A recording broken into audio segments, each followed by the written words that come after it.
ರೇಣುಕಾಂಬ ದೇವಿ ಜ್ಯೋತಿಷಾಲಯ, Pandit N S Bhat, ವಿಳಾಸ city talkies circle, Sharanabasaveshwara ಆಸ್ಪತ್ರೆ ಎದುರು, ರಾಯಚೂರು. ದೂರದ ಊರಿನವರಿಗೆ ಫೋನ್ನ ಮೂಲಕ ಪರಿಹಾರ ತಿಳಿಸುತ್ತಾರೆ. ನುಡಿದಂತೆ ನಡೆಯುವವರು, ಅಸಾಧ್ಯವಾದದ್ದು ಇಲ್ಲಿ ಸಾಧ್ಯ. ಸಮಸ್ಯೆ ನಿಮ್ಮದು, ಪರಿಹಾರ ನಮ್ಮದು. ನಮಸ್ಕಾರ, ನೀವು ನೋಡ್ತಾ ಇದ್ದೀರಾ ಮೇಘಾ ನ್ಯೂಸ್. ಮೊದಲಿಗೆ ಹೆಡ್ಲೈನ್ಸ್. ಬಿಜೆಪಿ ಕಚೇರಿಯಲ್ಲಿ ಮನ್ ಕಿ ಬಾತ್ ವೀಕ್ಷಣೆ, ಪ್ರಧಾನಿ ನರೇಂದ್ರ ಮೋದಿ ಅವರ ಸಲಹೆ ಸ್ಫೂರ್ತಿ. ಡಾಕ್ಟರ್ ಶಿವರಾಜ್ ಪಾಟೀಲ್. ಮಹಾನಗರ ಪಾಲಿಕೆಯಿಂದ ಬೀದಿ ವ್ಯಾಪಾರಿಗಳಿಗೆ ವೈಂಡಿಂಗ್ ಝೋನ್ ನಿರ್ಮಾಣ ಮಾಡಲಿ, ಅತಿಕ್ ಪಟೇಲ್. ಡಾಕ್ಟರ್ ಎಂ ನಾಗಪ್ಪ ವಕೀಲರ ಪ್ರತಿಷ್ಠಾನದ ವಾರ್ಷಿಕೋತ್ಸವ, ವರ್ಷದ ವ್ಯಕ್ತಿ ಪ್ರಶಸ್ತಿ ಪ್ರದಾನ. ಡಾಕ್ಟರ್ ಎಂ ನಾಗಪ್ಪ ವಕೀಲರು ಸಮಾಜವಾದಿ ಸಿದ್ಧಾಂತದ ಆದರ್ಶ ವ್ಯಕ್ತಿ, ಗೋರು ಚನ್ನಬಸಪ್ಪ.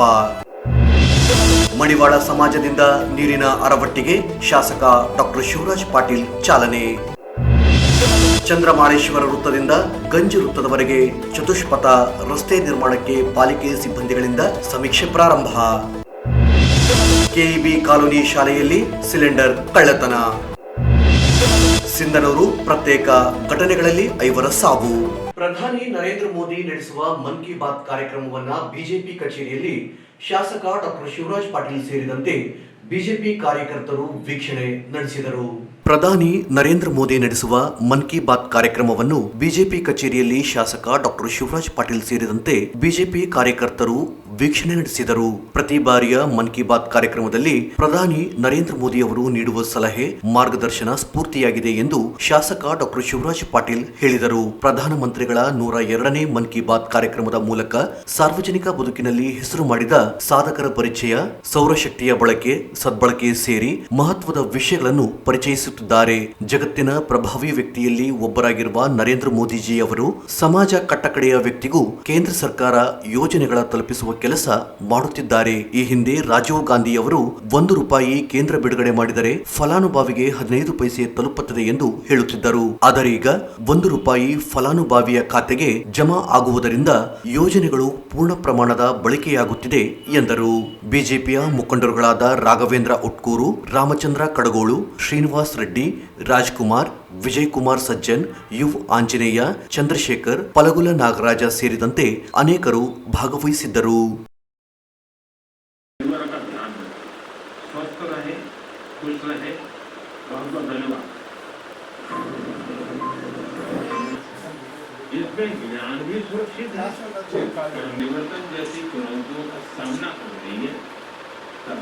सबसे मजबूत रास्ता दिखाते मेरे प्यारे देशवासी, आप जरूर नोटिस करें, आपको बड़ी संख्या में ये हुए दिखाई देंगे।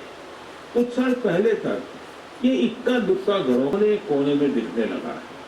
इस योजना की वजह से गुजरात के सुरेंद्रनगर जिले की मिशन का कोर्स पूरा किया। अब वो कुशल सोलर टेक्नीशियन बन गए, जमी के तौर पर अपनी पहचान बना रही है। मिनी ग्रिड के माध्यम से वहाँ के घरों में रोशनी रहती है, वहाँ लोग मोबाइल चार्ज कर पा रहे हैं और गांव का सामाजिक जीवन भी बदल गया है। इस क्रांति से जुड़िए और संदेश मिलते। इन संदेशों से ये भी पता चलता है कि दूर दराज के अपने आसपास की प्रेरक गाथाएं यूं ही साझा करते रहे। हो सकता है आपकी एक छोटी सी ಪ್ರಧಾನಮಂತ್ರಿಗಳಾದಂಥ ನರೇಂದ್ರ ಮೋದಿಯವರ 132ನೇ ಮನ್ ಕಿ ಬಾತ್ ಕಾರ್ಯಕ್ರಮ ಇವತ್ತು ಪಕ್ಷದ ಕಚೇರಿಯಲ್ಲಿ ಕಾರ್ಯಕರ್ತರೆಲ್ಲರ ಜೊತೆ ವೀಕ್ಷಣೆ ಮಾಡಿ ನೋಡಿದ್ದೇವೆ. ಇವತ್ತು ಸಾರ್ವಜನಿಕ ಬದುಕಿನಲ್ಲಿ ಹೆಸರು ಮಾಡಿದಂಥ ವ್ಯಕ್ತಿಗಳು ಯಾವ ರೀತಿ ಅವರು ಹೆಸರು ಮಾಡಿದ್ದಾರೆ, ನಮ್ಮ ದೇಶ ಯಾವ ರೀತಿ ಸೌರಶಕ್ತಿ ಬಳಕೆಯ ಮೂಲಕ ಹೆಸರು ಮಾಡ್ತಾ ಇದೆ, ಸೌರಶಕ್ತಿಯ ಬಳಕೆಯಿಂದ ಅವಲಂಬಿತರಾದಂಥ ಕುಟುಂಬಗಳು ಯಾವ ರೀತಿ ಅದನ್ನು ಉಪಯೋಗ ಮಾಡಿಕೊಂಡು ಮುಖ್ಯವಾಹಿನಿಗೆ ಬರುವಂಥ ಕೆಲಸ ಮಾಡಿದ್ದಾರೆ, ಇವೆಲ್ಲವೂ ನಮ್ಮ ನರೇಂದ್ರ ಮೋದಿಜಿಯವರು ಹೇಳಿದ್ದಾರೆ. ಬಹುಶಃ ನನಗನ್ನಿಸುತ್ತೆ ಇವತ್ತು ಜಗತ್ತಿನಲ್ಲಿ ಅತ್ಯಂತ ಪ್ರಭಾವಿ ವ್ಯಕ್ತಿಗಳಲ್ಲಿ ನರೇಂದ್ರ ಮೋದಿಯವರು ಒಬ್ಬರು ತಪ್ಪಾಗಲಿಕ್ಕಿಲ್ಲ. ಯಾಕೆಂದರೆ ಬಹುಶಃ ಕಟ್ಟಕಡೆಯ ವ್ಯಕ್ತಿಗೆ ಕೇಂದ್ರ ಸರ್ಕಾರದ ಯಾವ ಯೋಜನೆಗಳು ಮುಟ್ಟಬೇಕಾಗಿತ್ತೋ ಇವತ್ತಿನ ದಿನಮಾನಗಳಲ್ಲಿ ಅದು ಮುಟ್ತಾ ಇದೆ. ಇವತ್ತು ನಾವು 15 ವರ್ಷದ ಹಿಂದೆ ನಮ್ಮ ಸರ್ಕಾರ ಬರೋದಕ್ಕಿಂತ ಮುಂಚೆ ರಾಜೀವ್ ಗಾಂಧಿಯವರು ಹೇಳ್ತಾ ಇದ್ರು, ನಾವು ₹1 ಬಿಡುಗಡೆ ಮಾಡಿದರೆ ಜನರಿಗೆ ಹೋಗೋದು ಬರೀ 15 ಪೈಸೆ ಅಂತ ಹೇಳ್ತಾರೆ. ಈಗ ₹1 ಕೇಂದ್ರ ಸರ್ಕಾರ ಬಿಡುಗಡೆ ಮಾಡಿದ್ರೂ ಅದು ಟೋಟಲ್ ಫಲಾನುಭವಿಗಳ ಅಕೌಂಟಿಗೆ ಹೋಗ್ತಾ ₹1. ಯಾವುದೇ ನಡುವೆ ಏನೂ ಅಪ್ರ ಆಗಂಗಿಲ್ಲ ಅಂತೇಳಿ ನಾನು ಭಾವಿಸ್ತೀನಿ. ಆ ರೀತಿಯಲ್ಲಿ ಯಶಸ್ವಿ ಆಡಳಿತ ಕೊಟ್ಟು ಯಶಸ್ವಿ ಪ್ರಧಾನಿಗಳಾದಂಥ ನರೇಂದ್ರ ಮೋದಿ ಅವರಿಗೆ ನಾವೆಲ್ಲರೂ ಕೃತಜ್ಞತೆ ಸಲ್ಲಿಕೆ ಬಯಸ್ತೇವೆ. ನಗರದಲ್ಲಿರುವ ಬೀದಿ ಬದಿ ವ್ಯಾಪಾರಿಗಳಿಗೆ ವೈಂಡಿಂಗ್ ಝೋನ್ ನಿರ್ಮಾಣ ಮಾಡಲು ಮಹಾನಗರ ಪಾಲಿಕೆ ಮುಂದಾಗಬೇಕು ಎಂದು ಕರ್ನಾಟಕ ಪ್ರದೇಶ ಕಾಂಗ್ರೆಸ್ ಸಮಿತಿಯು ಕಾರ್ಯಾಧ್ಯಕ್ಷ ಅತಿಕ್ ಪಟೇಲ್ ಆಗ್ರಹಿಸಿದರು. ಅವರಿಂದು ಮಾಧ್ಯಮಗೋಷ್ಠಿ ಉದ್ದೇಶಿಸಿ ಮಾತನಾಡಿ, ರಾಜ್ಯ ಸರ್ಕಾರ ಬೀದಿ ಬದಿ ವ್ಯಾಪಾರಿಗಳಿಗೆ ಪ್ರತ್ಯೇಕ ವ್ಯವಸ್ಥೆ ಮಾಡಲು ಸೂಚಿಸಿದೆ. ಮಹಾನಗರ ಪಾಲಿಕೆ ಬಜೆಟ್ನಲ್ಲಿ 20 ಕೋಟಿ ರೂಪಾಯಿ ಕಾಯ್ದಿರಿಸಿ ನಗರದ ವಿವಿಧೆಡೆ ವೈಂಡಿಂಗ್ ಝೋನ್ ನಿರ್ಮಾಣ ಮಾಡಿ ಬೀದಿ ಬದಿ ವ್ಯಾಪಾರಕ್ಕೆ ವ್ಯವಸ್ಥೆ ಮಾಡಬೇಕು ಎಂದರು. ಸರಿಸುಮಾರು 5,000 ಜನ ಬೀದಿ ವ್ಯಾಪಾರಿಗಳು ನಗರದಲ್ಲಿ ವ್ಯಾಪಾರ ಮಾಡಿ ಜೀವನ ಸಾಗಿಸುತ್ತಿದ್ದಾರೆ. ಸೂಕ್ತ ಸ್ಥಳವಿಲ್ಲದೆ ವ್ಯಾಪಾರ ಮಾಡುವುದಂತಾಗಿದೆ. ಕಳೆದ ಕೆಲ ತಿಂಗಳಿನಿಂದ ಮಹಾನಗರ ಪಾಲಿಕೆ ಅಧಿಕಾರಿಗಳು ತಳ್ಳುವ ಬಂಡಿ, ಡಬ್ಬಿ ಅಂಗಡಿಗಳನ್ನು ತೆರವುಗೊಳಿಸಿ ಕಿರುಕುಳ ನೀಡುತ್ತಿದ್ದಾರೆ. ಕೇಂದ್ರ ಬಸ್ ನಿಲ್ದಾಣ, ಹಳೆ ಸಿಎಂಸಿ ಕಮಿಷನರ್ ಬಂಗಲೆ ಮುಂಭಾಗ, ಉದ್ಯಾನವನ ಹಿಂಭಾಗ, ಬಸವನಭಾವಿ ವೃತ್ತ, ಪಶು ವೈದ್ಯಕೀಯ ಕಚೇರಿ, ಗಂಜ್ ವೃತ್ತದ ಬಳಿ, ಕೆಇಬಿ ಕಚೇರಿ ಸೇರಿ ಅನೇಕ ಕಡೆಗಳಲ್ಲಿ ವೈಂಡಿಂಗ್ ಝೋನ್ ನಿರ್ಮಾಣ ಮಾಡಿ ಬೀದಿ ಬದಿ ವ್ಯಾಪಾರಕ್ಕೆ ವ್ಯವಸ್ಥೆ ಮಾಡಬೇಕು. ಲಿಂಗಸ್ಗೂರು ರಸ್ತೆಯ ಕೆಇಬಿ ಕಾಂಪೌಂಡ್ ಬಳಿ ವೈಂಡಿಂಗ್ ಝೋನ್ ರಚನೆಗೆ ಮಹಾನಗರ ಪಾಲಿಕೆ ಆಯುಕ್ತ ಜುಬಿನ್ ಮೋಹಪಾತ್ರ ಮುಂದಾಗಿದ್ದು, ಕೆಲವರು ವಿರೋಧ ವ್ಯಕ್ತಪಡಿಸಿ ತಡೆದಿದ್ದಾರೆ ಎಂದು ಹೇಳಲಾಗುತ್ತಿದೆ. ಸಂಬಂಧವೇ ಇಲ್ಲದವರು ವಿರೋಧ ವ್ಯಕ್ತಪಡಿಸುತ್ತಿದ್ದಾರೆ. ಸುಪ್ರೀಂ ಕೋರ್ಟ್ ನೀಡಿರುವ ತೀರ್ಪಿನಂತೆ ಕೇಂದ್ರ ಮತ್ತು ರಾಜ್ಯ ಸರ್ಕಾರಗಳು ಬೀದಿ ವ್ಯಾಪಾರಕ್ಕೆ ವ್ಯವಸ್ಥೆ ಮಾಡಬೇಕು. ಕೂಡಲೇ ಮಹಾನಗರ ಪಾಲಿಕೆ ಪ್ರತ್ಯೇಕ ವ್ಯವಸ್ಥೆ ಮಾಡಬೇಕು. ಅನಗತ್ಯ ಕಿರುಕುಳ ನೀಡಿದರೆ ತೀವ್ರ ಸ್ವರೂಪ ಹೋರಾಟ ನಡೆಸುವುದಾಗಿ ಹೇಳಿದರು. ಹಾಗೆ ರಾಯಚೂರು ಮಹಾನಗರ ಪಾಲಿಕೆ ವ್ಯಾಪ್ತಿಯಲ್ಲಿ ಕೇಂದ್ರ ಬಸ್ ನಿಲ್ದಾಣ, ಇಂದಿರಾ ಕ್ಯಾಂಟೀನ್ ಕಡೆಗೆ, ಹಳೆ ಕಮಿಷನರ್ ಬಂಗಲೆ ಮುಂಭಾಗ, ಸಾರ್ವಜನಿಕ ಉದ್ಯಾನವನ ಹಿಂಭಾಗ, ಬಸವ ಭಾವಿ ವೃತ್ತ, ದತ್ತಾತ್ರೇಯ ಮಠದ ಮುಂಭಾಗ, ರಾಜ್ಯ ಕಾರ್ಯ ಹೊಂದಿಕೊಂಡಿರುವ ಮತ್ತು ಪಶುವೈದ್ಯರ ಮುಂಭಾಗ, ಗಂಜ್ ವೃತ್ತ, ಈ ರೀತಿ ಇನ್ನೂ ಅನೇಕ ಸ್ಥಳಗಳನ್ನು ಗುರುತಿಸಿ ವೆಂಡಿಂಗ್ ಝೋನ್ ನಿರ್ಮಾಣ ಮಾಡಿಕೊಡುವುದು ಮಹಾನಗರ ಪಾಲಿಕೆ ಜವಾಬ್ದಾರಿಯಾಗಿರುತ್ತದೆ.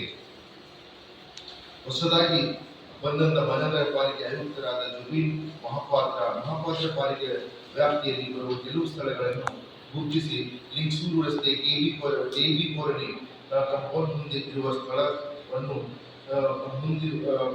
ಮುಂದಿನ ಬ್ಯಾನರ್ ನಿರ್ಮಾಣ ಮಾಡಲು ಬುನಾದಿ ಹಾಕಿದ ಸ್ಥಳಗಳನ್ನು ಸಂಬಂಧವಿಲ್ಲದ ವ್ಯಕ್ತಿಗಳು ವಿನಾಕಾರಣ ನೀಡಿ ಕಿರುಕುಳ ನೀಡಿ ತಡೆಹಿಡಿದಿದ್ದಾರೆ. ಬೀದಿ ಬದಿ ವ್ಯಾಪಾರಿಗಳ ಜೀವನವೇ ಉಪಾಯಕ್ಕೆ ಅಡ್ಡ ಬರುವವರ ವಿರುದ್ಧ ಹೋರಾಟ ಮಾಡಬೇಕಾಗುತ್ತದೆ. 2014ರಲ್ಲಿ ಸುಪ್ರೀಂ ಕೋರ್ಟ್ ಬೀದಿ ಬದಿ ವ್ಯಾಪಾರಿಗಳಿಗೆ ಕೇಂದ್ರ ಮತ್ತು ರಾಜ್ಯ ಸರ್ಕಾರಗಳು ವ್ಯಾಪಾರಗಳನ್ನು ಜೀವಿಸಲು ಸಂಪೂರ್ಣವಾಗಿ ನೀಡಿ ವ್ಯಾಪಾರ ಮಾಡಲು ಅನುಕೂಲ ಮಾಡಿ ಕೊಡಬೇಕೆಂದು ಆದೇಶ ನೀಡಲಾಗಿದೆ. ಆದ್ದರಿಂದ ಕರ್ನಾಟಕದಲ್ಲಿ ಕಾಂಗ್ರೆಸ್ ಸರ್ಕಾರ ಬೀದಿ ಬದಿ ವ್ಯಾಪಾರಿಗಳಿಗೆ ಪ್ರತ್ಯೇಕ ಮಾಡಲು ಬಜೆಟ್ನಲ್ಲಿ ಹಣ ಮೀಸಲಿಡಲಾಗಿದೆ. ಈ ಎಲ್ಲ ಮಾಹಿತಿ ಪಡೆದು ಈಗಲಾದರೂ ಮಹಾನಗರ ಪಾಲಿಕೆ ಬೀದಿ ಬದಿ ವ್ಯಾಪಾರಿಗಳಿಗೆ ತಮ್ಮ ರೀತಿಯ ಅನುಕೂಲ ಮಾಡಿಕೊಡಬೇಕು. ಅನುಕೂಲ ಮಾಡದೆ ವಿನಾಕಾರಣ ಕಿರುಕುಳ ನೀಡಿದರೆ ಪಾಲಿಕೆ ಸಿಬ್ಬಂದಿಗಳಿಗೆ ಮುಂದೆ ಹೋರಾಟ ಮಾಡಬೇಕಾಗುತ್ತದೆ ಎಂದು ಎಚ್ಚರಿಸಲಾಗುತ್ತದೆ. ಈ ಸಂದರ್ಭದಲ್ಲಿ ಬೀದಿ ವ್ಯಾಪಾರಗಳ ಸಂಘದ ಅಧ್ಯಕ್ಷ ಯೇಸುಮಿತ್ರ, ಶ್ರೀನಿವಾಸ್ ಕಲವಲದೊಡ್ಡಿ ಇದ್ದರು. ಡಾಕ್ಟರ್ ಎಂ ನಾಗಪ್ಪ ವಕೀಲರು ಸಮಾಜವಾದಿ ಸಿದ್ಧಾಂತದ ಆದರ್ಶ ವ್ಯಕ್ತಿ. ಅವರು ಹೋರಾಟಗಾರರಾಗಿ, ಉತ್ತಮ ಸಂಸದೀಯ ಪಟುವಾಗಿ, ವಕೀಲರಾಗಿ ಸಮಾಜಕ್ಕೆ ಬಹುದೊಡ್ಡ ಕೊಡುಗೆ ನೀಡಿದ್ದಾರೆ ಎಂದು ಅಖಿಲ ಭಾರತ ಶರಣ ಸಾಹಿತ್ಯ ಪರಿಷತ್ ಗೌರವ ಸಲಹೆಗಾರರಾದ ಡಾಕ್ಟರ್ ಗೋರು ಚೆನ್ನಬಸಪ್ಪ ಹೇಳಿದರು. ಅವರಿಂದು ನಗರದ ವೀರಶೈವ ಮಹಾಂತೇಶ ಕಲ್ಯಾಣ ಮಂಟಪದಲ್ಲಿ ಡಾಕ್ಟರ್ ಎಂ ನಾಗಪ್ಪ ವಕೀಲರು ಪ್ರತಿಷ್ಠಾನದಿಂದ ಆಯೋಜಿಸಿದ್ದ ಪ್ರತಿಷ್ಠಾನದ 22ನೇ ವಾರ್ಷಿಕೋತ್ಸವ, ವರ್ಷದ ವ್ಯಕ್ತಿ ಪ್ರಶಸ್ತಿ ಪ್ರದಾನ ಹಾಗೂ ಲಿಂಗೈಕ್ಯ ಡಾಕ್ಟರ್ ಎಂ ನಾಗಪ್ಪ ವಕೀಲರ 15ನೇ ಪುಣ್ಯಸ್ಮರಣೆ ಕಾರ್ಯಕ್ರಮದಲ್ಲಿ ಮುಖ್ಯ ಅತಿಥಿಗಳಾಗಿ ಭಾಗವಹಿಸಿ ಮಾತನಾಡಿದರು. ಡಾಕ್ಟರ್ ಎಂ ನಾಗಪ್ಪ ಅವರ ಜೀವನ ಸಾರ್ಥಕತೆಯ ಜೀವನ. ಪ್ರತಿಯೊಬ್ಬರೂ ಜೀವನದಲ್ಲಿ ಸಾಧನೆ ಮಾಡಿದಾಗ ಜೀವನ ಸಾರ್ಥಕವಾಗುತ್ತದೆ. ಇದಕ್ಕೆ ಡಾಕ್ಟರ್ ಎಂ ನಾಗಪ್ಪ ಆದರ್ಶವಾಗಿದ್ದಾರೆ ಎಂದರು. ಮುಂದಿನ ವರ್ಷ ಡಾಕ್ಟರ್ ಡಾಕ್ಟರ್ ಎಂ ನಾಗಪ್ಪ ಅವರ ಜನ್ಮ ಶತಮಾನೋತ್ಸವ ಇದ್ದು ಈಗಿನಿಂದಲೇ ಅಗತ್ಯ ಸಿದ್ಧತೆ ಮಾಡಿಕೊಂಡು ಅರ್ಥಪೂರ್ಣವಾಗಿ ಕಾರ್ಯಕ್ರಮ ಮಾಡಬೇಕು. ಅವರ ವ್ಯಕ್ತಿತ್ವದ ಸಾರ್ಥಕತೆ ಶತಮಾನೋತ್ಸವ ಸಮಾರಂಭದಲ್ಲಿ ಸಂಭ್ರಮಿಸಬೇಕಾಗಿದೆ ಎಂದರು. ರಾಜ್ಯದಲ್ಲಿ ವಿರೋಧ ಪಕ್ಷ ಮತ್ತು ಆಡಳಿತ ಪಕ್ಷಗಳು ಕರ್ತವ್ಯ ನಿರ್ವಹಣೆಯಲ್ಲಿ ವಿಫಲವಾಗಿವೆ. ಅಧಿಕಾರ ಮತ್ತು ಹಣ ಅಹಂ ಇದಕ್ಕೆ ಕಾರಣವಾಗಿದೆ ಎಂದರು. ಜಗತ್ತಿನಲ್ಲಿ ಪ್ರಕ್ಷುಬ್ಧ ವಾತಾವರಣ ಸ್ಥಿತಿ ಇದೆ. ಅಮೆರಿಕ ಮತ್ತು ಇಸ್ರೇಲ್ ದೇಶಗಳು ತಮ್ಮ ಅಹಂಕಾರಕ್ಕಾಗಿ ಯುದ್ಧಕ್ಕೆ ಇಳಿದಿವೆ. ಈ ರೀತಿಯ ಬೆಳವಣಿಗೆ ಒಳ್ಳೆಯದಲ್ಲ. ಇಂತಹ ಸಂದರ್ಭದಲ್ಲಿ ವಿಶ್ವಸಂಸ್ಥೆ ಅಸಹಾಯಕವಾಗಿದೆ. ಯುದ್ಧದ ಪರಿಣಾಮ ಆ ದೇಶಗಳಿಗೆ ಅಷ್ಟೇ ಅಲ್ಲ, ನಮ್ಮಂತಹ ಅದೆಷ್ಟೋ ದೇಶಗಳಿಗೆ ತಟ್ಟಿದೆ. ಇದಕ್ಕೆ ವಿಶ್ವಸಂಸ್ಥೆ ಇತಿಶ್ರೀ ಹಾಡಬೇಕಾಗಿದೆ ಎಂದರು.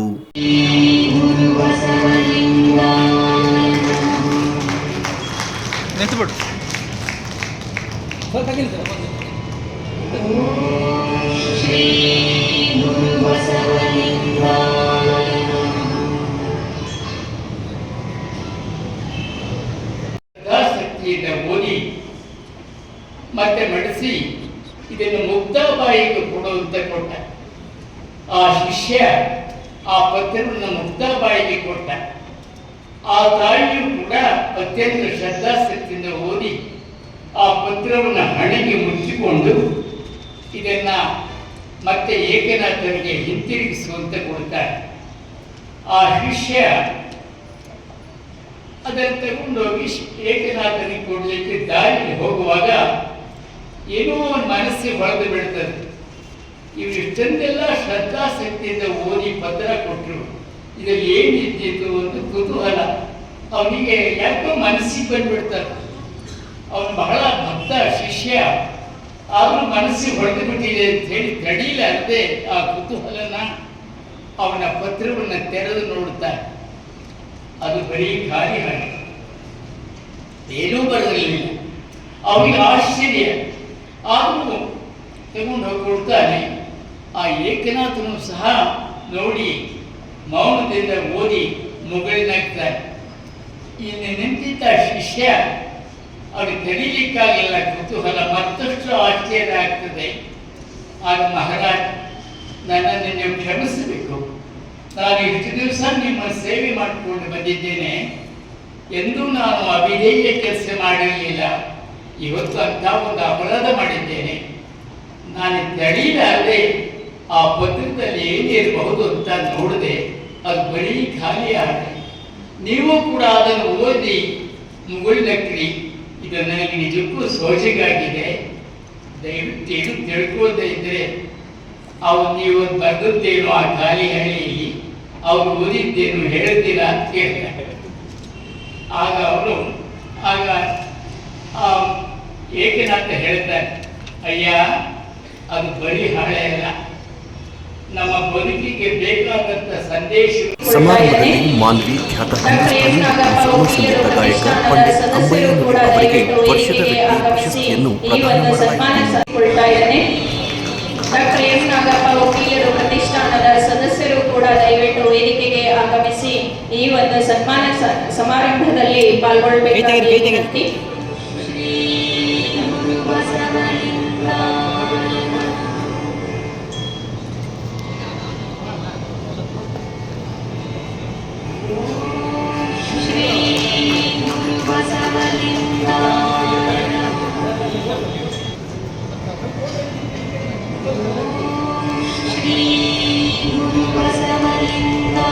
ಸಂಗೀತದ ತಪಶಕ್ತಿಯಿಂದ ನಾಡನ್ನೇ ಬೆಳಗುತ್ತಿರುವಂತಹ ಶ್ರೀ ಪಂಡಿತ ಅಮ್ಮಯ್ಯ ರಂಗೇಶ್ವರವರಿಗೆ ಪ್ರಸ್ತುತ 2026ನೇ ಸಾಲಿನ ವರ್ಷದ ವ್ಯಕ್ತಿ ಪ್ರಶಸ್ತಿ ಅಭೂತಪೂರ್ವ ಕ್ಷಣಗಳಿಗೆ ಈಗ ಸಾಕ್ಷಿಯಾಗ್ತಾ ಇದೆ. ಶ್ರೀಯುತರಿಗೆ ಬಹಳ ಮಹತ್ವ ತಗೊಬನೆ ಸೇರಿರ್ತಾರಲ್ಲ ಹೆಣ್ಮಕ್ಳಿಗೆ. ಇವತ್ತು ಬಹಳ ಖುಷಿಯಾಗಿದೆ. ನಾನು ಮಾತಾಡೋದು ಕಡಿಮೆ, ಮಾತುಗಾರನ ಹಾಡುಗಾರ. ನಾನು ಒಂದು ವಚನ ಹಾಡ್ತೀನಿ. ಬಸವಣ್ಣನೇ ತಂದೆ ಬಸವಣ್ಣನೇ ತಾಯಿ ಬಸವಣ್ಣನೇ ಪರಮ ಬಂಧು ಬೆನಗೆ ಬಸವಣ್ಣನೇ ತಂದೆ ಬಸ ಬಸವಣ್ಣನೇ ತಾಯಿ ಬಸವಣ್ಣನೇ ಪರಮ ಬಂಧುವೆನಗೆ ವಸುಧೀಶ ವಸುಧೀಶ ವಸುಧೀಶ ವಸುಧೀಶ ವಸುಧೀಶ ಕಪಿಲ ಸಿದ್ಧ ಮಲ್ಲಿಕಾರ್ಜುನ ನಿಮ್ಮ ಹೆಸರಿಕ ಗುರು ಬಸವಣ್ಣನಯ್ಯ ಬಸವಣ್ಣನೇ ತಂದೆ ಬಸವಣ್ಣನೇ ಬಸವಣ್ಣನೇ ಪರಮ ಬಂಧುವೆನಗೆ ಬಸವಣ್ಣನೇ ತಂದೆ ಬಸವಣ್ಣನೇ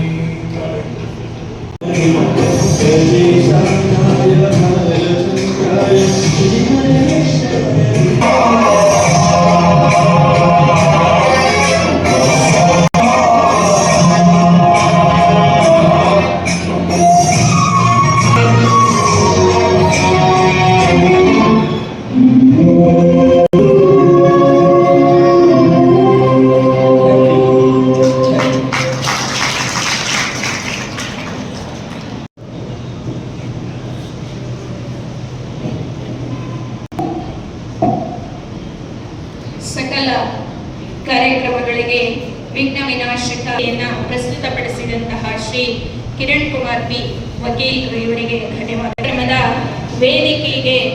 ವೇದಿಕೆಯನ್ನ ಅಲಂಕರಿಸಿ ಇಂದಿನ ಕಾರ್ಯಕ್ರಮ ಎಲ್ಲ ಶರಣ ಅತಿಥಿ ಮಹೋದಯರನ್ನ ವೇದಿಕೆಯ ಗಣ್ಯರನ್ನ ಸರ್ವರನ್ನ ಭಾಗಿಸಿ ಸ್ವಾಗತಿಸಬೇಕಾಗಿ ಶ್ರೀ ವಿ ವೀರಭದ್ರಪ್ಪ ವಕೀಲರು ಇವರನ್ನ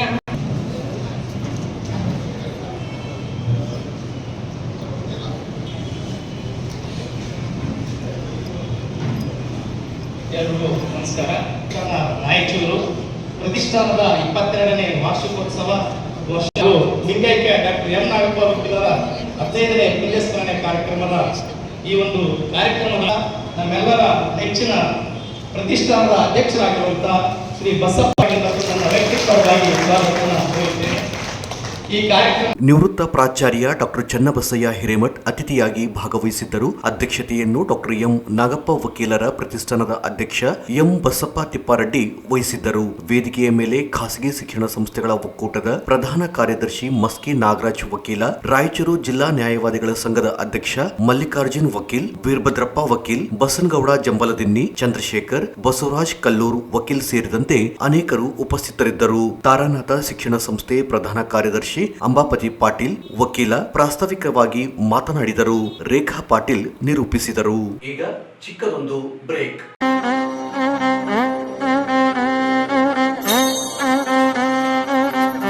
ಮಾರಿಕಾಂಬಾ ದೇವಿ ಜ್ಯೋತಿಷಾಲಯ, ಪಂಡಿತ್ ಎನ್ಎಸ್ ಭಟ್, ವಿಳಾಸ ಸಿಟಿ ಟಾಕೀಸ್ ಸರ್ಕಲ್, ಶರಣಬಸವೇಶ್ವರ ಆಸ್ಪತ್ರೆ ಎದುರು, ರಾಯಚೂರು. ದೂರದ ಊರಿನವರಿಗೆ ಫೋನ್ನ ಮೂಲಕ ಪರಿಹಾರ ತಿಳಿಸುತ್ತಾರೆ. ನುಡಿದಂತೆ ನಡೆಯುವವರು, ಅಸಾಧ್ಯವಾದದ್ದು ಇಲ್ಲಿ ಸಾಧ್ಯ. ಸಮಸ್ಯೆ ನಿಮ್ಮದು, ಪರಿಹಾರ ನಮ್ಮದು. ಸ್ತ್ರೀ ಪುರುಷ ವಶೀಕರಣ ಸ್ಪೆಷಲಿಸ್ಟ್. ನಿಮ್ಮ ಜೀವನದ ಸಮಸ್ಯೆಗಳಾದ ವಿದ್ಯಾಭ್ಯಾಸದಲ್ಲಿ ತೊಂದರೆ, ಸಾಲಬಾಧೆ, ವ್ಯಾಪಾರದಲ್ಲಿ ತೊಂದರೆ, ವಿವಾಹ ಅಡೆತಡೆ, ಆರೋಗ್ಯದಲ್ಲಿ ತೊಂದರೆ, ಶತ್ರುಗಳ ಕಿರಿಕಿರಿ, ಮಾಟ ಮಂತ್ರ, ಸ್ತ್ರೀ ಪುರುಷ ವಶೀಕರಣ, ಮನೆಯಲ್ಲಿ ಅಶಾಂತಿ, ಇಷ್ಟಪಟ್ಟವರು ನಿಮ್ಮಂತಾಗಲು, ಅತ್ತೆ ಸೊಸೆ ಕಿರಿಕಿರಿ, ಗಂಡ ಹೆಂಡತಿ ಸಮಸ್ಯೆ, ಇನ್ನು ಎಲ್ಲೂ ಹೇಳಿಕೊಳ್ಳಲಾಗದಂತಹ ನಿಮ್ಮ ನಿಗೂಢ ಸಮಸ್ಯೆಗಳಿಗೆ ಶಾಶ್ವತ ಪರಿಹಾರ ಶತಸಿದ್ಧ. 3 ದಿನದಲ್ಲಿ ಶಾಶ್ವತ ಪರಿಹಾರ ಶತಸಿದ್ಧ. ಮಕ್ಕಳ ವಿದ್ಯಾಭ್ಯಾಸಕ್ಕಾಗಿ ಸರಸ್ವತಿ ಯಂತ್ರ, ಮಾಂಗಲ್ಯ ಭಾಗ್ಯಕ್ಕಾಗಿ ಸ್ವಯಂವರ ಕವಚ, ಧನ ಪ್ರಾಪ್ತಿಗೆ ಶ್ರೀಲಕ್ಷ್ಮಿ ಕವಚ, ವಾಸ್ತು ದೋಷ ನಿವಾರಣೆಗೆ ಅಷ್ಟದರಿದ್ರ ನಿವಾರಣಾ ಕವಚ. ಇನ್ನು ನಿಮ್ಮ ಯಾವುದೇ ಸಮಸ್ಯೆಗಳಿದ್ರೂ ಕೇವಲ 3 ದಿನದಲ್ಲಿ ಪರಿಹಾರ ಶತಸಿದ್ಧ. ಈಗಲೇ ಸಂಪರ್ಕಿಸಿ 8861952825. ಬ್ರೇಕ್ ನಂತರ ಮೇಘ ನ್ಯೂಸ್ಗೆ ಸ್ವಾಗತ. ನಗರದ ಶ್ರೀ ವೀರಭದ್ರೇಶ್ವರ ದೇವಸ್ಥಾನದ ಬಳಿ ಮಡಿವಾಳ ಸಮಾಜದಿಂದ ನೀರಿನ ಅರವಟ್ಟಿಗೆ ಶಾಸಕ ಡಾಕ್ಟರ್ ಶಿವರಾಜ್ ಪಾಟೀಲ್ ಚಾಲನೆ ನೀಡಿದರು. ನಗರದ ಶ್ರೀ ವೀರಭದ್ರೇಶ್ವರ ದೇವಸ್ಥಾನದ ಬಳಿ ಮಡಿವಾಳ ಸಮಾಜದಿಂದ ನೀರಿನ ಅರವಟ್ಟಿಗೆ ಶಾಸಕ ಡಾಕ್ಟರ್ ಶಿವರಾಜ್ ಪಾಟೀಲ್ ಚಾಲನೆ ನೀಡಿದರು. ವರ್ಷದಿಂದ ವರ್ಷಕ್ಕೆ ಬಿಸಿಲಿನ ಪ್ರಖರತೆ ಹೆಚ್ಚಳವಾಗುತ್ತಿದ್ದು, ಸಾರ್ವಜನಿಕರಿಗಾಗಿ ಪ್ರತಿ ವರ್ಷವೂ ವೆಂಕಟೇಶ್ ಇವರ ನೇತೃತ್ವದಲ್ಲಿ ನೀರಿನ ಅರವಟ್ಟಿಗೆ ವ್ಯವಸ್ಥೆ ಮಾಡುತ್ತಿರುವ ಸ್ವಾಗತಾರ್ಹ ಕೆಲಸವಾಗಿದೆ. ಸಮಾಜಕ್ಕೆ ಮಾದರಿಯಾಗುವ ಕೆಲಸಕ್ಕೆ ಯುವಕರು ಮುಂದಾಗಬೇಕು ಎಂದರು.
ಈ ವರ್ಷದಂತೆ ಈ ವರ್ಷವೂ ನಮ್ಮ ವೆಂಕಟೇಶ್ ಅವರು ನೀರಿನ ಅರವಟ್ಟಿಗೆ ಉದ್ಘಾಟನೆ ಮಾಡಿ ರಾಯಚೂರಿನ ಬಡ ಜನರಿಗೆ ಮತ್ತು ಅನೇಕ ಜನರು ರಸ್ತೆಯಲ್ಲಿ ಓಡಾಡ್ತಾ ಇರ್ತಾರೆ. ಬೇರೆ ಊರಿನಿಂದ ಬಂದಂಥ ಬಡ ಜನರಿಗೆ ಮತ್ತು ನೀರು ಒದಗಿಸುವುದಕ್ಕೆ ಅನೇಕ ವರ್ಷಗಳಿಂದ ಮಾಡ್ತಾ ಇದ್ದಾರೆ. ಮತ್ತು ರಾಯಚೂರಿನಲ್ಲಿ ಇದೊಂದೇ ಅಲ್ಲ, ನಮ್ಮ ಬೆಳ್ಳಾಪುರದಲ್ಲಿ ಇಲ್ಲಿ ಎಲ್ಲಿ ಅವಶ್ಯಕತೆ ಇರ್ತದೋ ಆ ನೀರಿನ ಸೌಲಭ್ಯ ಕೊಡುವಂಥ ಕೆಲಸ ಮಾಡ್ತಾರೆ. ಇದ್ರ ಜೊತೆಗೆ ಅನೇಕ ಸಾಮಾಜಿಕ ಚಟುವಟಿಕೆಗಳು, ಸಮಾಜದ ಕಟ್ಟಕಡೆಯ ವ್ಯಕ್ತಿಗೆ ಏನು ಸೌಲಭ್ಯ ಬೇಕೋ ಆ ಸೌಲಭ್ಯ ಒದಗಿಸುವಂಥ ಕೆಲಸ ನಮ್ಮ ವೆಂಕಟೇಶ್ ಮತ್ತು ಆ ತಂಡದವರು ಎಲ್ಲರೂ ಪ್ರತಿ ಸಾರಿ ಮಾಡ್ತಾ ಇರ್ತಾರೆ. ದೇವರು ಅವರಿಗೆಲ್ಲ ರೀತಿಯಿಂದ ಆರೋಗ್ಯ, ಐಶ್ವರ್ಯ, ಅಂತಸ್ತು ಕೊಡಲಿ, ಅವ್ರ ಕುಟುಂಬಕ್ಕೆ ಒಳ್ಳೆಯದಾಗಲಿ ಅಂತ ಕೇಳ್ತೀನಿ.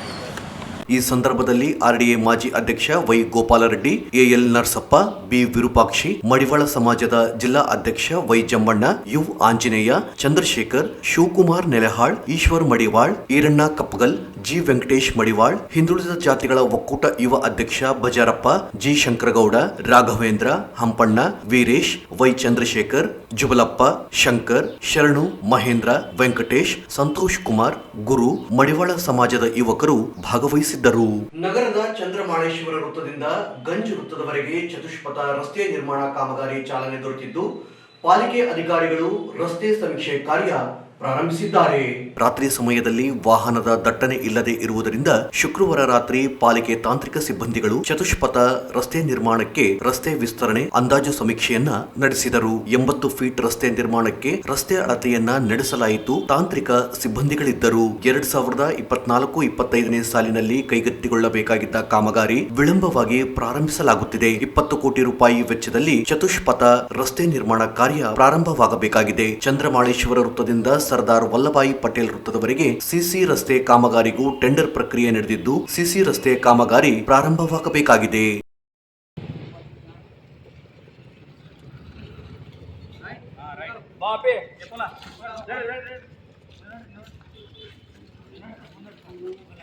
ಬರಲ್ಲ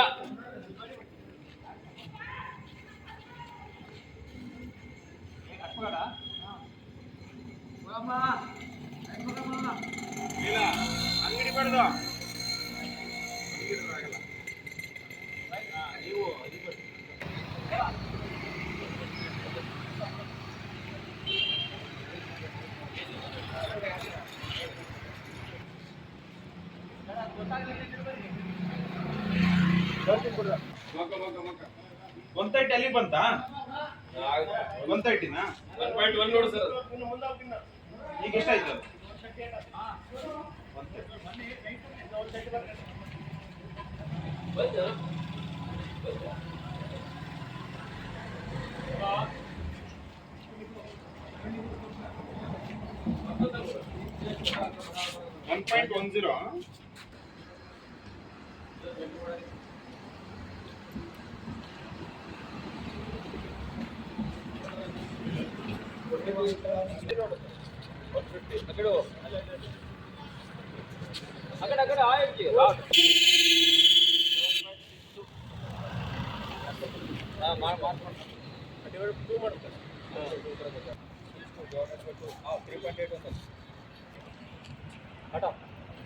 ಬಾಬಾ ಸರ್ 150 ನೋಡಿ ಸರ್ ಅದು ಗಾಡಿ ಕೊಟ್ಟರೆ ಗಾಡಿ ತಗೋ ರಸ್ತೆ बताओ जाना ये सर बना बस आपकी शुक्रिया में हां ಅಲ್ಲಿ ಆಯ್ತಾ ಅದು ಎಷ್ಟು ಬರ್ತದ 70 हां 3.7 ಯಾಲ ಕಾಂತ ಹೋದ್ರೆ ಮಾಡ್ಬಿಡೋದು ಇದರ ಹಾಕಿ ಹೋಗೋಣ 1.8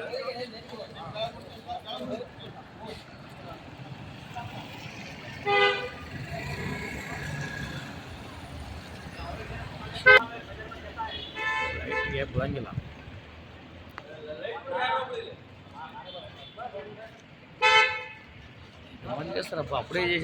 ನಗರದ ಕೆಬಿ ಶಾಲೆಯಲ್ಲಿ ಸಿಲಿಂಡರ್ ಕಳ್ಳತನವಾಗಿರುವ ಘಟನೆ ವರದಿಯಾಗಿದೆ. ಶಾಲಾ ಕೋಣೆಯ ಬೀಗ ಮುರಿದು ಗ್ಯಾಸ್ ತುಂಬಿದ್ದ ಸಿಲಿಂಡರ್ ಕಳ್ಳತನವಾಗಿದೆ. ಬಿಸಿಯೂಟ ಯೋಜನೆಗೆ ಸಿಲಿಂಡರ್ ಕೊರತೆಯ ಹಿನ್ನೆಲೆಯಲ್ಲಿ ಶಾಲೆಯ ಮುಖ್ಯೋಪಾಧ್ಯಾಯರ ಶ್ರಮ ವಹಿಸಿ 1 ಸಿಲಿಂಡರ್ ಭರ್ತಿ ಮಾಡಿಸಿಕೊಂಡಿದ್ದರು. ಇನ್ನುಳಿದ 3 ಸಿಲಿಂಡರ್ ಖಾಲಿಯಾಗಿದ್ದರಿಂದ ಕಳ್ಳತನ ಮಾಡಿಲ್ಲ. ಆದರೆ ಗ್ಯಾಸ್ ತುಂಬಿದ್ದ ಸಿಲಿಂಡರ್ ಮಾತ್ರ ಕಳ್ಳತನವಾಗಿದೆ. ಈ ಕುರಿತು ಪೊಲೀಸರಿಗೆ ಮಾಹಿತಿ ನೀಡಲಾಗಿದೆ. ಪೊಲೀಸರು ತನಿಖೆ ನಡೆಸುತ್ತಿದ್ದಾರೆ. ನಗರದಲ್ಲಿ ಅಡುಗೆ ಅನಿಲ ಕೊರತೆ ಇಲ್ಲ ಎಂದು ಜಿಲ್ಲಾಡಳಿತ ಹೇಳುತ್ತಿದ್ದರೂ ಸಕಾಲಕ್ಕೆ ಅಡುಗೆ ಅನಿಲ ದೊರೆಯದೇ ಹೋಗುತ್ತಿದೆ. ಮುಂಚಿತವಾಗಿ ಬುಕ್ ಮಾಡಿ 25 ದಿನ ಕಳೆದರೂ ಸಿಲಿಂಡರ್ ಪೂರೈಕೆಯಾಗುತ್ತಿಲ್ಲ. ಮತ್ತೆ ಕೆಲವರಿಗೆ ಯಾವುದೇ ತೊಂದರೆ ಇಲ್ಲದೆ ದೊರಕುತ್ತಿರುವ ದೂರುಗಳು ಕೇಳಿಬಂದಿವೆ. ಸಿಂಧನೂರು ತಾಲೂಕಿನ ವಿವಿಧೆಡೆ ಪ್ರತ್ಯೇಕ ಅಪಘಾತದಲ್ಲಿ 5 ಸಾವನ್ನಪ್ಪಿದ ಹಲವಾರು ಗಾಯಗೊಂಡಿರುವ ಘಟನೆ ನಡೆದಿದೆ. ಕುನ್ನಟಗಿ ಕ್ಯಾಂಪಿನ ಪೆಟ್ರೋಲ್ ಬಂಕ್ ಬಳಿ ನಿಂತಿದ್ದ ಲಾರಿಗೆ ಬೈಕ್ ಡಿಕ್ಕಿ ಹೊಡೆದ ಪರಿಣಾಮ ಸ್ಥಳದಲ್ಲಿಯೇ 2 ಸಾವನ್ನಪ್ಪಿದ ಘಟನೆ ಶನಿವಾರ ಸಂಜೆ ನಡೆದಿದೆ. ಮಲ್ಲನಗೌಡ ಕಣ್ಣೂರು 37 ವರ್ಷ, ವಿರೂಪಾಕ್ಷಿ 38 ವರ್ಷ ಮೃತ ಬೈಕ್ ಸವಾರರು. ಇವರು ಸಿಂಧನೂರಿನಿಂದ ತಮ್ಮ ಸ್ವಗ್ರಾಮ ಕಣ್ಣೂರು ಕಡೆಗೆ ಹೊರಟಿದ್ದಾಗ ಮಾರ್ಗ ಮಧ್ಯೆ ಕುನ್ನಟಗಿ ಕ್ಯಾಂಪ್ನ ಪೆಟ್ರೋಲ್ ಬಂಕ್ ಬಳಿ ಪಂಚರ್ ಆಗಿ ನಿಂತಿದ್ದ ಲಾರಿಗೆ ಡಿಕ್ಕಿ ಹೊಡೆದಿದ್ದು ಸ್ಥಳದಲ್ಲೇ 2 ಸಾವನ್ನಪ್ಪಿದ್ದಾರೆ. ಘಟನಾ ಸ್ಥಳಕ್ಕೆ ಗ್ರಾಮೀಣ ಪಿಎಸ್ಐ ಸೇರಿ ಪೊಲೀಸರು ಭೇಟಿ ನೀಡಿದ್ದು ಪ್ರಕರಣ ದಾಖಲಿಸಿಕೊಂಡು ತನಿಖೆ ಕೈಗೊಂಡಿದ್ದಾರೆ. ಬಸ್ಗೆ ಬೈಕ್ ಡಿಕ್ಕಿ, ಸ್ಥಳದಲ್ಲೇ ಓರ್ವನ ಸಾವು. ಖಾಸಗಿ ಬಸ್ಗೆ ಬೈಕ್ ಡಿಕ್ಕಿ ಹೊಡೆದ ಪರಿಣಾಮ ಸ್ಥಳದಲ್ಲೇ ಬೈಕ್ ಸವಾರ ಸಾವನ್ನಪ್ಪಿದ್ದು ಇನ್ನಿಬ್ಬರಿಗೆ ಗಂಭೀರ ಗಾಯಗಳಾದ ಘಟನೆ ಶನಿವಾರ ತಡರಾತ್ರಿ ರಾಯಚೂರು ಮುಖ್ಯ ರಸ್ತೆಯ RH ಕ್ಯಾಂಪ್ 3ರ ಕ್ರಾಸ್ ಬಳಿ ನಡೆದಿದೆ. ಮೆಹಬೂಬಿಯಾ ಕಾಲೋನಿಯ ನಿವಾಸಿ ಸೈಯದ್ ಯಾಸೀನ್ ಬುಡ್ಡಾಸಾಬ್ 19 ವರ್ಷ ಮೃತ ದುರ್ದೈವಿ. ಸೋಹೆಲ್ ಹುಸೇನ್ ಬಾಷಾ, ನಬೀರ್ ರಸೂಲ್, ಕಾಜಾಸಾಬ್ ಎನ್ನುವವರಿಗೆ ಗಂಭೀರ ಗಾಯಗಳಾಗಿದ್ದು ರಾಯಚೂರಿನ ಖಾಸಗಿ ಆಸ್ಪತ್ರೆಗೆ ಕರೆದೊಯ್ಯಲಾಗಿದೆ. ಈ ಕುರಿತು ಸಂಚಾರಿ ಠಾಣೆಯಲ್ಲಿ ಪ್ರಕರಣ ದಾಖಲಾಗಿದೆ. ಟ್ರ್ಯಾಕ್ಟರ್ ಪಲ್ಟಿ, 2 ಮೃತ್ಯು. ತಿಪ್ಪೆಗೊಬ್ಬರ ತುಂಬಿಕೊಂಡು ಹೊಲಕ್ಕೆ ಹೊರಟಿದ್ದ ಟ್ರ್ಯಾಕ್ಟರ್ ಪಲ್ಟಿಯಾಗಿ ಕೆರೆಗೆ ಬಿದ್ದಿದ್ದು ಸ್ಥಳದಲ್ಲೇ 2 ಸಾವನ್ನಪ್ಪಿರುವ ಘಟನೆ ಶನಿವಾರ ಮಧ್ಯಾಹ್ನ ತಾಲೂಕಿನ 4 ಮೈಲ್ ಕ್ಯಾಂಪ್ ನಿವಾಸಿ ವಿರುಪನಗೌಡ ಅಯ್ಯನಗೌಡ 50 ವರ್ಷ, ವಿರುಪಾಪುರ ಗ್ರಾಮದ ನಿವಾಸಿ ಸುಖಮುನಿಯಪ್ಪ ಸಂತೇರ್ 30 ವರ್ಷ ಮೃತಪಟ್ಟಿದ್ದಾರೆ. ತಿಪ್ಪೆಗೊಬ್ಬರವನ್ನು ಟ್ರ್ಯಾಕ್ಟರ್ನಲ್ಲಿ ತುಂಬಿಕೊಂಡು ಹೊಲಕ್ಕೆ ಸಾಗಿಸುತ್ತಿರುವಾಗ ಟ್ರ್ಯಾಕ್ಟರ್ ಪಲ್ಟಿಯಾಗಿ ಮಾರ್ಗ ಮಧ್ಯೆ ಬರುವ ಕೆರೆಗೆ ಮುಗುಚಿ ಬಿದ್ದಿದೆ. ತಿಪ್ಪೆಗೊಬ್ಬರ ಸಹಿತ ಟ್ರ್ಯಾಕ್ಟರ್ ಪಲ್ಟಿಯಾದ ಹಿನ್ನೆಲೆ ಟ್ರ್ಯಾಕ್ಟರ್ನಲ್ಲಿದ್ದ 2 ಸಹ ಕೆರೆಯ ನೀರಿನಲ್ಲೇ ಸಾವನ್ನಪ್ಪಿದ್ದಾರೆ ಎಂದು ತಿಳಿದು ಬಂದಿದೆ. ಘಟನಾ ಸ್ಥಳಕ್ಕೆ ಗ್ರಾಮೀಣ ಠಾಣೆ ಪೊಲೀಸರು ಭೇಟಿ ನೀಡಿದ್ದು ಮೃತದೇಹವನ್ನು ಮರಣೋತ್ತರ ಪರೀಕ್ಷೆ ನಡೆಸಲು ಸ್ಥಳೀಯ ಸಾರ್ವಜನಿಕ ಆಸ್ಪತ್ರೆಯ ಶವಾಗಾರಕ್ಕೆ ರವಾನಿಸಲಾಗಿದೆ. ಕೊನೆಯಲ್ಲಿ ಮತ್ತೊಮ್ಮೆ ಹೆಡ್ಲೈನ್ಸ್. ಬಿಜೆಪಿ ಕಚೇರಿಯಲ್ಲಿ ಮನ್ ಕಿ ಬಾತ್ ವೀಕ್ಷಣೆ, ಪ್ರಧಾನಿ ನರೇಂದ್ರ ಮೋದಿ ಅವರ ಸಲಹೆ ಸ್ಫೂರ್ತಿ ಡಾಕ್ಟರ್ ಶಿವರಾಜ್ ಪಾಟೀಲ್. ಮಹಾನಗರ ಪಾಲಿಕೆಯಿಂದ ಬೀದಿ ವ್ಯಾಪಾರಿಗಳಿಗೆ ವೈಂಡಿಂಗ್ ಝೋನ್ ನಿರ್ಮಾಣ ಮಾಡಲಿ ಅತಿಕ್ ಪಟೇಲ್. ಡಾಕ್ಟರ್ ಎಂ ನಾಗಪ್ಪ ವಕೀಲರ ಪ್ರತಿಷ್ಠಾನದ ವಾರ್ಷಿಕೋತ್ಸವ, ವರ್ಷದ ವ್ಯಕ್ತಿ ಪ್ರಶಸ್ತಿ ಪ್ರದಾನ. ಡಾಕ್ಟರ್ ಎಂ ನಾಗಪ್ಪ ವಕೀಲರು ಸಮಾಜವಾದಿ ಸಿದ್ಧಾಂತದ ಆದರ್ಶ ವ್ಯಕ್ತಿ, ಗೋರು ಚನ್ನಬಸಪ್ಪ. ಮಡಿವಾಳ ಸಮಾಜದಿಂದ ನೀರಿನ ಅರವಟ್ಟಿಗೆ ಶಾಸಕ ಡಾಕ್ಟರ್ ಶಿವರಾಜ್ ಪಾಟೀಲ್ ಚಾಲನೆ. ಚಂದ್ರಮಾಳೇಶ್ವರ ವೃತ್ತದಿಂದ ಗಂಜಿ ವೃತ್ತದವರೆಗೆ ಚತುಷ್ಪಥ ರಸ್ತೆ ನಿರ್ಮಾಣಕ್ಕೆ ಪಾಲಿಕೆ ಸಿಬ್ಬಂದಿಗಳಿಂದ ಸಮೀಕ್ಷೆ ಪ್ರಾರಂಭ. ಕೆಇಬಿ ಕಾಲೋನಿ ಶಾಲೆಯಲ್ಲಿ ಸಿಲಿಂಡರ್ ಕಳ್ಳತನ. ಸಿಂಧನೂರು ಪ್ರತ್ಯೇಕ ಘಟನೆಗಳಲ್ಲಿ 5 ಸಾವು. ಇದಿಷ್ಟು ಇವತ್ತಿನ ಸುದ್ದಿಗಳು. ಪ್ರಮುಖ ಸುದ್ದಿಗಳಿಗಾಗಿ ನೋಡ್ತಾ ಇರಿ ಮೇಘಾ ನ್ಯೂಸ್.